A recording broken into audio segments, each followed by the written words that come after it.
ETF index mutual funds నేర్చుకుని stock మార్కెట్లో రాణించాలనుకుంటున్నారా? వెంటనే ఈ నెంబర్కి కాల్ చేయండి.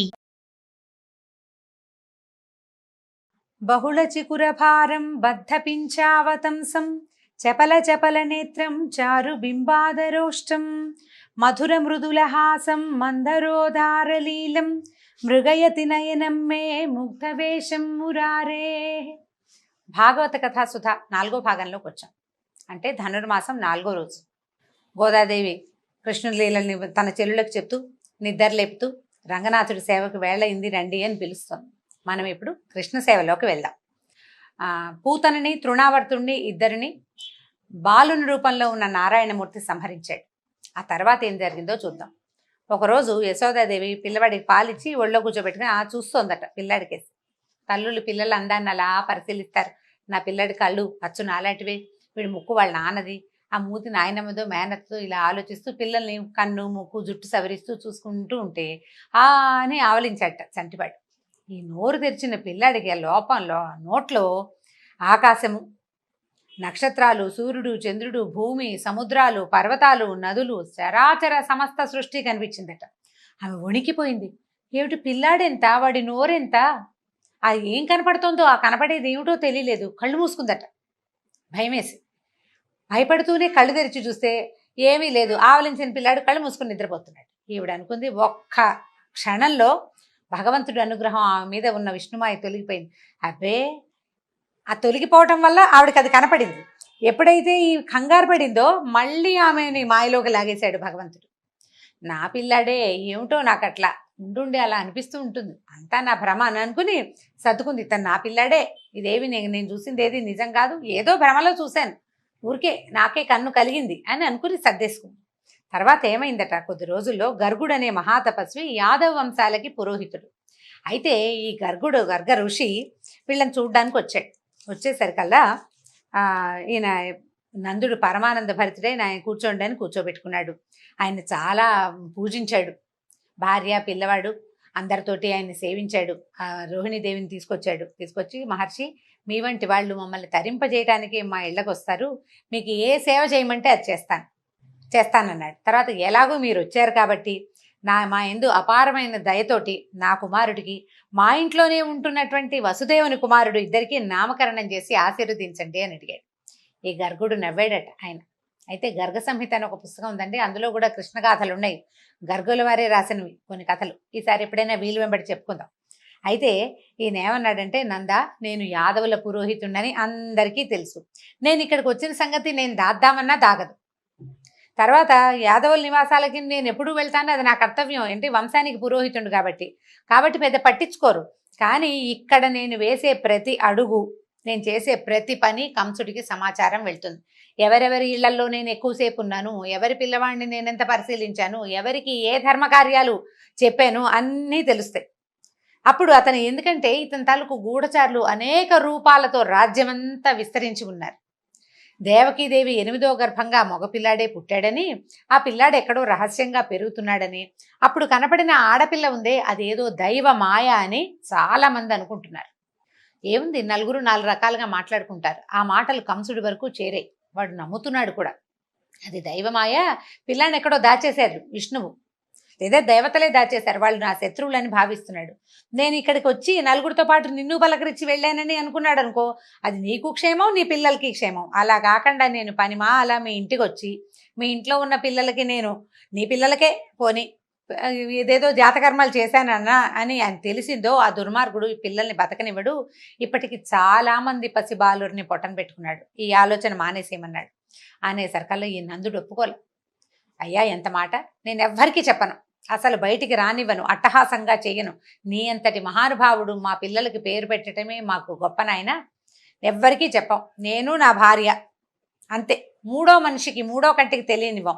ఇప్పుడు రోహిణీదేవి ఉంది కాబట్టి ఆవిడదే మూడో కన్ను, 4వ కన్ను ఇక లేనే లేదని బతిమలాడాడు. నేను స్వయంగా ఏర్పరచుకుంటాను, నా గోశాలలో, ఇంట్లో కూడా చెయ్యొద్దు, గోశాలలోకి వచ్చి పిల్లలకి పేర్లు పెట్టండి అని బతిమలాడాడు. సరే, ఆయన ఒప్పుకున్నాడు. నందుని గోశాలలో ఎవ్వరికీ తెలియకుండా రహస్యంగా శాస్త్రోక్త విధానంగానే నామకరణాది సంస్కారాలు చేసేశారట. పిల్లలకి పేర్లు పెట్టాలి, నామకరణానికి బోల్డంత మంత్రం అవన్నీ ఉంటాయి. పిల్లల్ని తేనె, పెరుగు, పాలు, పెరుగు, తేనె కలిపి ఇస్తారు. ఏవో చిన్న చిన్న మంత్రాలు, పూజలు, విధానాలు నడుస్తాయి. అన్నీ ఆయన స్వయంగా చేశాడు. పేరు పెట్టే సమయానికి ఏం చెప్పాడంటే, ఆ బాలుడు ఎవరు, తను పేరు పెట్టబోతున్నటువంటి సంటివాడు ఎవరు అనేది ఆయనకి తెలుసు. ఆ రహస్యం నందుడికి చెప్పకుండా, ఆయన భార్యకు అసలు అర్థం కాకుండా నిజమే చెప్పాడు. ఆయన ఏం చెప్పాడు, బాలుళ్ళకి పేరు, రోహిణీపుత్రుడు తన మంచి గుణాలతో మిత్రులందరికీ ఆనందాన్ని కలిగిస్తాడు, అందుకని ఇతన్ని రాముడందాం. ఇతనికి మానవాతీతమైన బలం ఉంది. ఎందుకంటే 1000 పడగల ఆదిశేషువే అతని రూపంలో జన్మించాడు. ఎంత బలం, భూభారం వహించగలిగిన వాడు. అంచేత ఇతను బలుడని, బలరాముడని చెప్పబడతాడు. ఇతను సంకర్షణుడు, అంటే దేవకీదేవి గర్భం నుంచి ఈమె గర్భంలోకి ప్రవేశపెట్టబడ్డాడు కాబట్టి సంకర్షణుడని. అదే కాకుండా ఇతను యాదవులలో ఐకమత్యాన్ని కలిగిస్తాడు. ఎందుకంటే కంసుని భయంతో యాదవులందరూ తలా ఒక దారి పట్టారు. వాళ్ళందరినీ మళ్ళీ ఒక దారికి లాక్కొచ్చాడనమాట. సంకర్షణుడు అంటే ఆకర్షించేవాడు, దగ్గరికి లాగేవాడు అని. కాబట్టి ఈ రకంగా ఈ పిల్లవాడికి సంకర్షణుడని నామధేయం బాగుంటుంది నాయన అని చెప్పాడు. ఇక నీ కొడుకు ఉన్నాడే, నల్లగా ఉన్నాడు కదా, అందుకని ఇతను కృష్ణుడు అనే పేరుతో ప్రసిద్ధుడవుతాడు. అయితే పూర్వజన్మలో వసుదేవునికి ఇతను పుత్రుడై పుట్టాడు. పూర్వజన్మల్లో వసుదేవుడు ఈ రూపంలో లేడు, ఏదో రూపంలో ఉన్నాడు. ఈ పిల్లవాడు కూడా దానికి తగిన రూపంలోనే అక్కడ జన్మించాడు. ఈ రహస్యం తెలిసిన వాళ్ళు ఇతన్ని వాసుదేవుడు అని పిలుస్తారు. పూర్వజన్మలో వసుదేవుని కుమారుడు, ఇప్పుడు అతని మిత్రుడైన నీ దగ్గర పెరుగుతున్నాడు అని చెప్పి ఈ కుమారుడు ఉన్నాడే, ఇతను ఉత్తమ గుణాలలోనూ, శోభలోనూ, సంపదలోనూ, కీర్తిలోనూ శ్రీమన్నారాయణుడితోటి సమానుడవుతాడు. ఇతడు మీ గోకులాన్ని అనేక ఆపదల నుంచి కాపాడతాడు. అనేక అద్భుతమైన కార్యక్రమాలు చేయబోతున్నాడు నాయన. ఇతని గుణాలని బట్టి, ఇతను చేయబోయే అతిమానుషమైన చేష్టితాలని బట్టి యోగులు, ఋషులు అనేక పేర్లతో పిలుస్తారు. ఇతనికి ఒక్క పేరు కాదు, నేను పెట్టేది ఒక పేరే. ఇతనికి ఒక్క పేరుతో ఉండడు, అవే సహస్రనామాలు అవుతాయి. ఏమరపాటు లేకుండా పిల్లాన్ని కాపాడుకోమని చెప్పి ఎవ్వరికి తెలియకుండా ఈ పిల్లలిద్దరికీ రాముడని, కృష్ణుడని నామకరణం చేసి గర్గుడు వెళ్ళిపోయాడు. ఎవరికీ తెలీదు, నందవ్రజంలో కూడా ఎవరికీ తెలీదు. నాన్న, పెద్దమ్మ, అమ్మ పిలుస్తుంటే ఆ పేరుతో అందరూ పిలవడం మొదలెట్టారు. వాళ్లే పెట్టుకున్నారు పేరు అనుకున్నారు. గర్గుడు వచ్చి నామకరణం చేసే సంగతి బయటికి రానివ్వలేదు. ఇక నామకరణం జరిగింది. పిల్లలు చేతులతోటి, మోకాళ్ళతోటి పాకటం మొదలుపెట్టారు. తల్లులు చక్కగా స్నానాలు చేయించి చంద్రం గిందరం రాసి బాగా చేస్తే, పౌడర్లు రాసి కూర్చోబెడితే ఇద్దరు పోయి బురదలోకి వెళ్ళి దుమ్ములో ఆడుకుంటూ ఆనందించేవాళ్ళు. పిల్లలకి మట్టి అంటే మహా ఇష్టం. అందులో రాముడు, కృష్ణుడు కూడా దానికి ఏమీ ఇది కాదనమాట. అక్కడ వాళ్ళకేం తగ్గరు, వాళ్ళు కూడా అందులోనే ఉంటారు. పాక్కుంటూ పక్క ఇళ్ళ వైపుకి వెళ్ళటం. కొంచెం నడకొచ్చాక ఈ కాళ్ళకి మువ్వలు, పట్టీలున్న గజ్జలు అవి కడితే మొలనూలు, వాటితోటి చిన్న చిన్నగా గల్లు గల్లుమని సందడి చేసుకుంటూ పక్క వాళ్ళ ఇళ్లల్లోకి, పొరుగు ఇళ్ల వరకు వెళ్ళేవాళ్ళు. పాకుతూ ఉండేవాళ్ళు. పాకి వెళ్ళటం, ఒక అడుగు 2 అడుగులు వేయటం. పాకటం స్పీడ్గా వస్తుంది, నడక నిదానంగా వస్తుంది కదా. ఈ కొత్త వాళ్ళు ఎవరైనా కనపడంగానే భయపడినట్టుగా తలంటే బాల్య చేష్టలే. ఈ దేవతాంశతోటి పుట్టిన వాళ్ళనే భావం కలిగించే వాళ్లే కాదు. పిల్లవాడు బహుసుందరమైన వాడు, ఒకడు తెల్లనివాడు, ఒకడు నల్లనివాడు. పాకటము, పరిగెత్తటము, నడవటము, ఎవరినైనా కొత్త వాళ్ళని చూడంగానే బెంగగా మొహం పెట్టి అమ్మ కోసం వెతుక్కోవటము. దాంతో తల్లులకి పరమానందంగా ఉంటుంది. ఎవరైనా వచ్చినప్పుడు వాళ్ళ దగ్గరికి వెళ్ళకుండా తల్లి దగ్గరికి వస్తే తల్లికి ఎంత పొసెసివ్నెస్ అనమాట, మహా అద్భుతమైన ఆనందం కలుగుతుంది. కొత్త వాళ్ళ దగ్గరికి మా పిల్లాడు వెళ్ళడని వాళ్ళ పిల్లాడిని వాళ్ళే ఎత్తుకుంటారు, మోయడం కష్టమైనా సరే. ఇలాంటి చిన్న చిన్న ప్రతి చిన్న ఆనందాన్ని ఆ తల్లులకి సమకూర్చారు దేవదేవులు ఇద్దరూ కలిసి. అక్కడి నుంచి కాస్త నడక బాగా వచ్చాక ఇక అల్లరి ప్రారంభం. ఈ లేగదూడలు దొరికితే వాటి తోకలు పుచ్చుకుని వాటి వెనకాల పరిగెత్తడం. అక్కడి నుంచి ఈ వయసున్న పిల్లలే 5-6 వచ్చేవాళ్ళు చుట్టుపక్కల. ఏ ఇంట్లో అయినా ఇల్లాలు పనిలో ఉంటే ఎవరిల్లైనా ఒకటే, ఇంట్లోకి వెళ్ళిపోవటం, పెరుగు వెన్న దాచే కుండల్లోకి చేతులు పెట్టడం, చిన్న పొన్న చిటిపుట్టి చేతులతోటి వెన్న తీసుకుని తినటం. తిన్నంత తిని బయట కోతులు తిరుగుతుంటే వాటికి కూడా పెడుతుండేవాళ్ళట. ఈ గోప స్త్రీలు, బాబు పిల్లాడు ఎంతసేపు అల్లరి, వాళ్ళని వీళ్ళని ఈ గుంపునంతా వేసుకుని ఇంట్లోకి వస్తున్నాడు, రాజుగారి అబ్బాయి గట్టిగా ఏమీ అనడానికి వీల్లేదు. అందుకని ఏం చేసేవాళ్ళు, వీళ్ళు కింద పెట్టడం అనేది ఉట్లో పెట్టేవాళ్ళట. ఉట్టులో పెడితే ఓ చిన్న పీటో రోలో మోసుకొచ్చి దాని మీద పెట్టైనా కుండలు అందుకునేవాళ్ళు. వాళ్ళ ఇంట్లో పీట రోలు లేదనుకోండి, ఓ కుర్రాన్ని నుంచోబెట్టి వాడి భుజాల మీదకి ఎక్కి వాడి భుజం మీద నుంచి అయినా వెన అందుకునే ప్రయత్నం చేసేవాళ్ళు. ఇక ఎంత అల్లరో, ఎంత కాపు కాసి పట్టుకున్న భువనమోహనమైన నవ్వటం, కొంటెగా కళ్ళార్పటం. ఆ నవ్విన నవ్వుకి వాళ్ళు లొంగిపోయి, ఇలా ఏమంటాం, చిన్నపిల్లాడు, లేక పుట్టిన రాచవారి బిడ్డ, దాంతో వదిలిపెట్టేసేవాళ్ళు. ఒకవేళ ఏదైనా గట్టిగా వీళ్ళు చెప్పబోయారా, ఏడుపు మూతి పెట్టుకుంటాడు, వాళ్ళ అమ్మదే ఒళ్ళో చేరిపోతాడు. ఆవిడ ఏమంటుంది, అయ్యో మా పిల్లాడు అసలు ఇంకా పాలే వదలలేదమ్మా, నా దగ్గరే పడుకుంటాడు, నాతోటే ఉంటాడు, అసలు బయటికే వెళ్ళాడు మా పిల్లాడు, కాసేపట్ల గుమ్మల్లో అంతే, నేను పని వేళ ఉన్నప్పుడు తప్పిస్తే అసలు పక్కిళ్ళకి రావటం ఏమిటి అని పోటాడేది ఆవిడ. ఊరుకునేది కాదు. మా అబ్బాయి ఎందుకు చేస్తాడు, పైగా చుట్టుపక్కల పిల్లలంతా మా పిల్లాడిని తీసుకెళ్తారు, వీడు చిన్న పిల్లాడు అందరికంటే, వాడికేమొచ్చు, వాడికేం ఎక్కడం రాదు, ఏమి రాదు, వెన్నేం తింటాడు, ఇంకా పాలు మానని పిల్లాడు అని వెన్న తింటాడా అని రివర్స్ అయ్యి పోట్లాడేది అనమాట. ఏ పని చేసుకున్నా సరే ఎంతసేపు ఇదే గోల. సరే వాళ్ళంతా ఏమనుకున్నారు, ఇలా కాదు మనం ఒక అన్నేసి ఉంచాలి, సరిగ్గా వెన్న ముట్టుకోగానే ఆ వెన్న చేత్తోటే పట్టుకెళ్ళి చూపిద్దాం, వీడు వెన్న తింటాడని తల్లి అసలు నమ్మదు. తల్లిపాలు మానని వాడు వెన్న ఎందుకు తింటాడు, వెన్నకి మజ్జిగ రుచి ఉంటుంది. పాల రుచి అలవాటు ఉన్న పిల్లాడు మజ్జిగ ఎందుకు తింటాడు, మజ్జిగ రుచితో ఉన్న వెన్నని అని ఆవిడ ఒప్పుకునేది కాదు. ఇక ఏమరపాటు లేకుండా బాగా కాపలా కాసారు. ఓ రోజు పట్టుకునేసరికల్లా వాళ్ళ ఇంటికి వెళ్తే ప్రతి ఇంట్లోనూ ఓ కృష్ణుడు పట్టుబడ్డాట. ఒక ఆవిడ దొరికాడు మాకని ఆవిడ పక్కింటి ఆవిడ ఇద్దరు కలిసి వాళ్ళ ఇంట్లో కృష్ణుడిని పట్టుకున్నారు. ఈ పట్టుకున్న కృష్ణుడిని యశోద దగ్గరికి తీసుకెళ్తోంది ఆవిడ. మా ఇంట్లో దొరికాడు మీ పిల్లాడని. తీరా చూస్తే పక్కింట్లోంచి ఓ కృష్ణుడు, ఆ పక్కింట్లోంచి ఇంకో కృష్ణుడు, ఇట్లా ఇంటికి ఒక్కొక్క కృష్ణుడు చొప్పున రావడం మొదలుపెట్టాడు. దాంతో ఇదేమి వింత అంటే తమ చేతుల్లో ఉన్న కృష్ణుడు కూడా అంతలోనే మాయమైపోయాడు. అంతా సర్వం విష్ణుమాయే. వీళ్ళంతా యశోదాదేవి గుమ్మం దగ్గరికి వెళ్తే, ఏమిటమ్మా పొద్దున్నే పనిమాలే వచ్చారు అంటుంది ఆవిడ.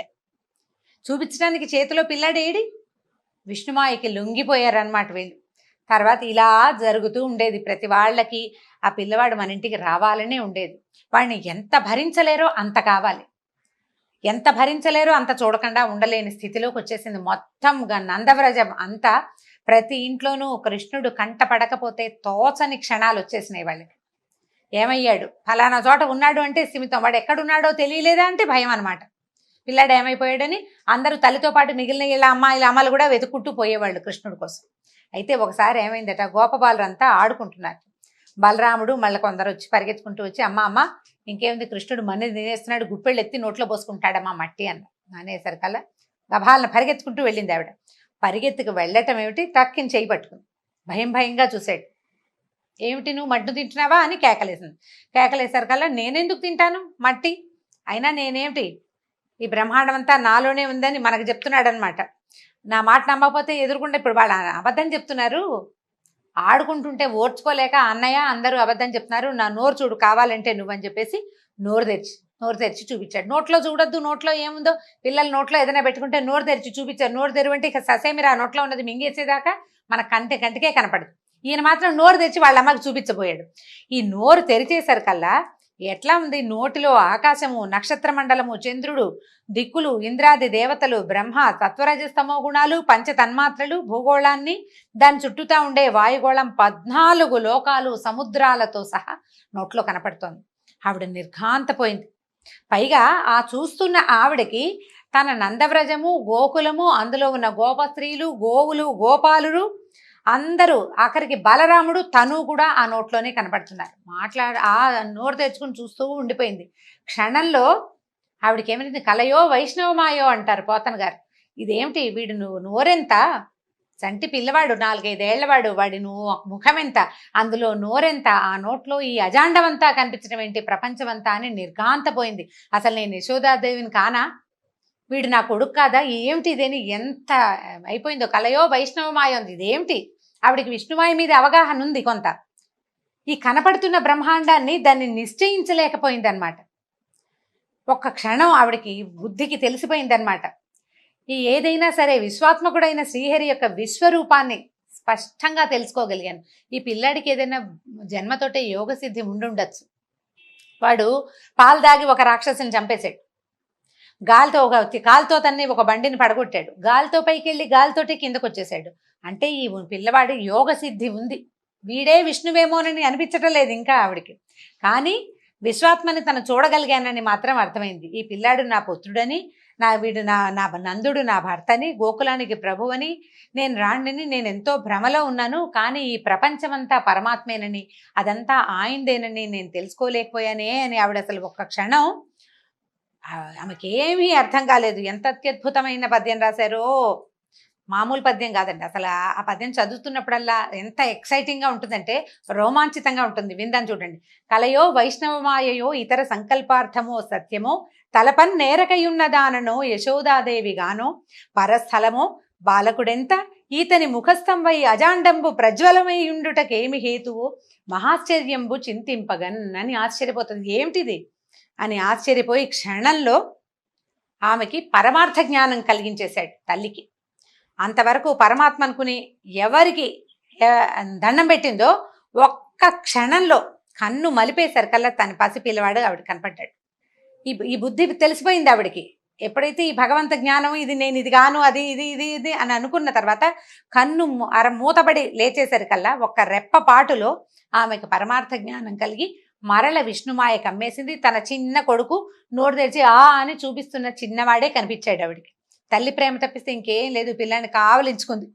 నా పిల్లాడు మట్టి తినలేదమ్మా, బంగారు కొండ, వీడు అలాంటి పనులు చేయడు, అందరు పిల్లలు నా పిల్లాడి మీద ఏవో ఒకటి కొండాలు చెప్తున్నారు, ఆ పెద్దాళ్ళు అంతే పిల్లలు అంతే అని అందరినీ వాళ్ళని అనుకుని ఆ పిల్లాడిని ఎత్తుకుని కావలించుకుంది. నా పిల్లాడు మంచివాడు, బుద్ధిమంతుడు, బంగారు కొండ అని చక్కగా ఎత్తుకుని ఇంట్లోకి తీసుకుపోయిందట. అయితే ఈయన అడుగుతున్నారు పరీక్షణ్ మహారాజు, ఈమెకి ఇంత అదృష్టం ఎలా కలిగింది?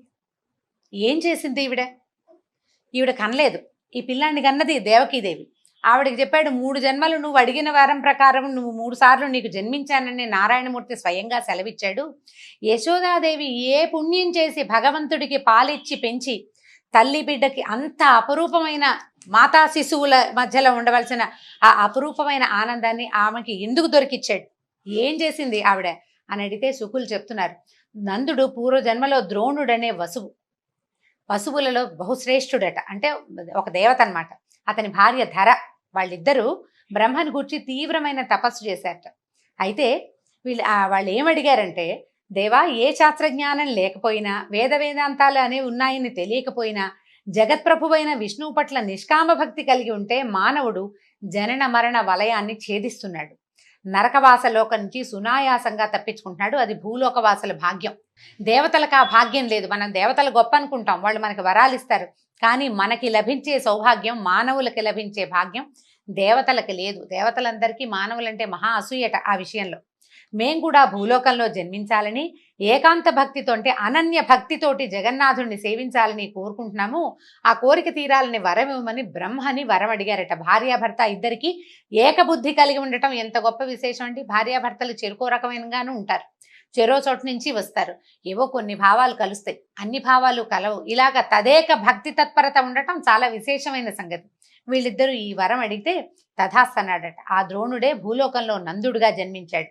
అతని భార్య ధర యశోదయింది. వాళ్ళకి పుత్రుడైన కృష్ణుడి పట్ల ఏ కోరిక చేత మలినం కాని ప్రేమ, అంటే మనం శ్రీహరి పట్ల కలిగే ఈ ప్రేమని భక్తి అంటాం మనం.